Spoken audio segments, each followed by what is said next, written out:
Hi, my name is Benjamin Nadolny. I'm an executive chef here at King Estate Winery. The recipe I'll be demonstrating today is a curried salmon cake with a mango chutney.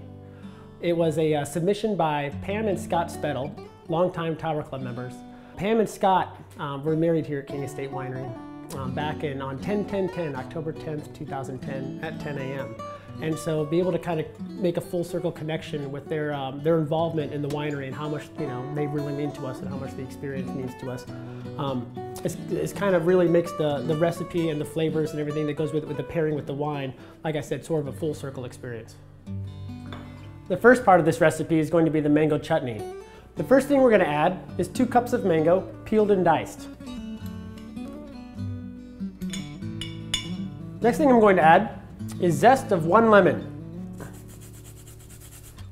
The next ingredient is 2/3 cup of sugar, 1/4 cup fresh ginger, peeled and minced, 4 cloves of garlic, minced, and 2/3 cup rice wine vinegar.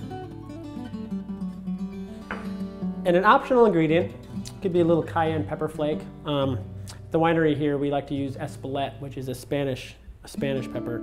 The picante flavor would be really good at tying the richness and the sugars of the fruit together. But also too, some people might not be interested in the pepper, so it can be omitted just the same. Place the chutney on the stove at medium-high heat, and can I please make note that you would like to use a stainless pot. There is rice wine vinegar in it, and you don't want the vinegar to react with the aluminum or any other cooking pot. So stainless pot is preferred. So we're going to build the curried salmon cakes. We start with 1 1/4 pound fresh salmon. You can get fillets from your local fish market.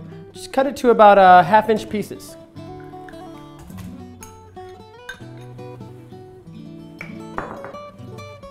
Next is 2 tablespoons of chopped Italian parsley,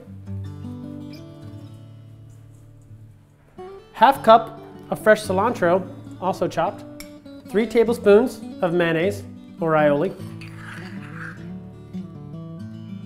1 egg,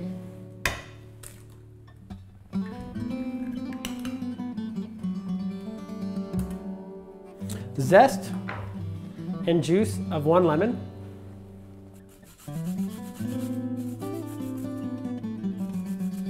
next is 2 scallions, chopped, about 2 tablespoons of shallot, chopped, 1/2 cup chopped apple, Granny Smith or Brayburn works just fine, 1 teaspoon Dijon mustard, 1/4 teaspoon of cayenne pepper, and 1 1/2 teaspoons of Madras curry powder, and about 1/2 teaspoon to a teaspoon of salt depending on taste. Go ahead and fold all the ingredients together. Make sure it gets nice and mixed. So go ahead and incorporate the ingredients. Then you want to add a 1/2 cup panko breadcrumbs.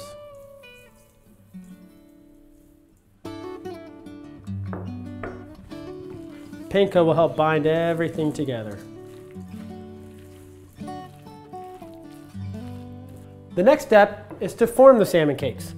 So we have a little bit of panko breadcrumb that we will form the cakes with, and I got a plate. Make sure you have a home for the cakes once they are formed. You can use another plate, you can use a pan, you can use wax paper, you can use saran wrap on a counter. So you want to take just about a 1/3 cup of the mix and go ahead and lay it in the breadcrumbs, surround it with a little breadcrumb, and go ahead and form the cake. It's going to be a little loose at first, but trust me, after you let it sit for just a minute, it bonds up. Once your cakes are formed, go ahead and let them rest in the refrigerator for about 5 or 10 minutes. That will allow the breadcrumbs to absorb kind of some of the moisture in there and really hold them together. Afterwards, we're going to pan fry them in just a little bit of olive oil until they're golden brown on all sides.